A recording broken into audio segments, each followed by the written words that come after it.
Hi guys, நான் உங்களை active smile இப்போ நம்ம என்ன பண்ணி போய் போறோம்னா டிமாண்டிக் காலனி 2 பார்க்க போறோம். அஜய் ஞானமுத்து இந்த படத்தை இயக்கியிருக்காங்க.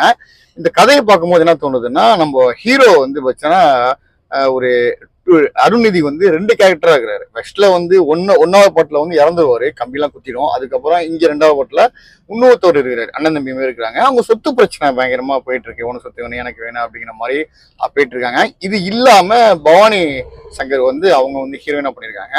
அவங்களுக்கு ஒரு ஹஸ்பண்ட் இருக்காங்க. அவங்க ஹஸ்பண்ட் வந்து ஒரு வியாதியால அவங்க இறந்துடுறாரு. ஓகேவா, இறந்துடுறாரு. அதுக்கப்புறமேல அவங்களும் நினைச்சிட்டு இருக்காங்க. அதுக்கப்புறம் நினைவுல அவங்க வராங்க. அவர் வரும்போது அது அப்படியே கனெக்ட் ஆகுது.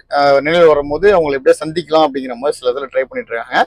அந்த நேரத்துல தான் வந்து ஒரு செயின் விஷயமா அது உங்களுக்கு நல்லா தெரியும். அந்த செயின் பத்தி தான் வந்து படமே இருக்கும். அந்த செயின் வந்த பிறகுதான் டிமாண்டிக் காலனி வீட்டுக்கு போற மாதிரியான ஒரு சுச்சுவேஷன் வரும். ஆக்சுவலா அது வரும்போது என்ன ஆகுதுன்னா, அதுக்கப்புறமா அது கிடைச்சிருது. ஆக்சுவலா வந்து எப்படி காமிக்கிறாங்கன்னா, ஒரு குழப்படியா இருக்குது. டிமாண்டிக் காலனினா அந்த வீட்டுல ஃபர்ஸ்டா பார்த்துருப்போம், சூப்பரா இருக்கும். பார்க்கும் போதே நமக்கு வந்து அவ்வளவு அருமையா அந்த படம் அமைஞ்சிருக்கும். அடுத்து என்னென்னு இருக்கும்.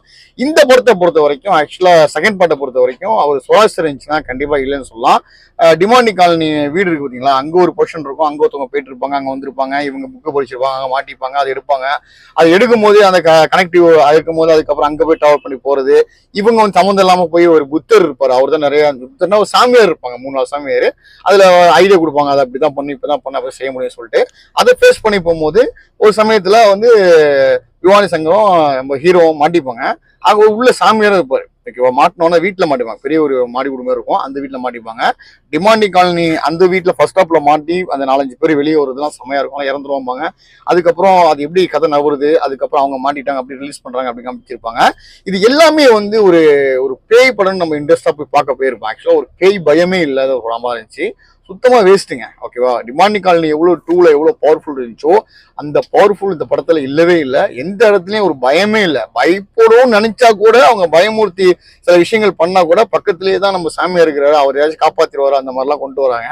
ஊரே திறக்க முடியலையா, ஒரு பையன் வருவானா, அவனையும் உள்ள வந்துருவானா, அதுக்கு ஒரு கதை வச்சுக்கிறாங்க. அது வந்து பவானி சங்கர் வந்து ஹஸ்பண்ட் வந்து சின்ன பிள்ளையா இருக்க கேரக்டர் சொல்லிட்டு கொண்டு வராங்க. இதெல்லாம் பார்க்கும்போது கண்டிப்பா இந்த படம் வந்து எனக்கு பிடிக்கல ஆக்சுவலா. ஓகேவா, இதுல ஒரு தேர்ட் பார்ட் வர இருக்கான். தேர்ட் பார்ட் எப்படி போகலாம்னு தெரியல. செகண்ட் பார்ட் வந்து சுத்தமா வேஸ்ட்னு சொல்லலாம். படம் பார்க்கும்போது ஒரு சுவாரஸ்யம், அந்த ஒரு எமோஷன் அதெல்லாம் தேவைப்படும். அதெல்லாம் எதுவுமே இல்லை. ஒவ்வொரு பறக்க விடுறாங்களா அங்கே இங்கேயும்.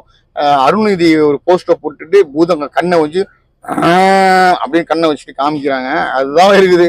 அதை போஸ்டர் பார்த்துட்டு போய் படம் போய் ஏமாந்துடாதீங்க.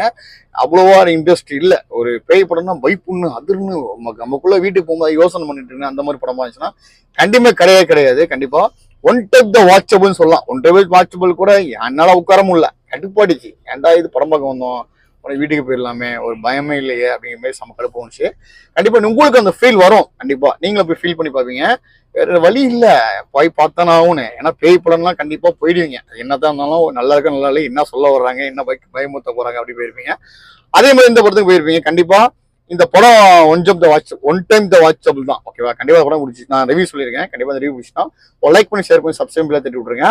அடுத்து நல்ல ஒரு ரிவ்யூவில் சந்திக்கிறேன். அதை விட உங்களை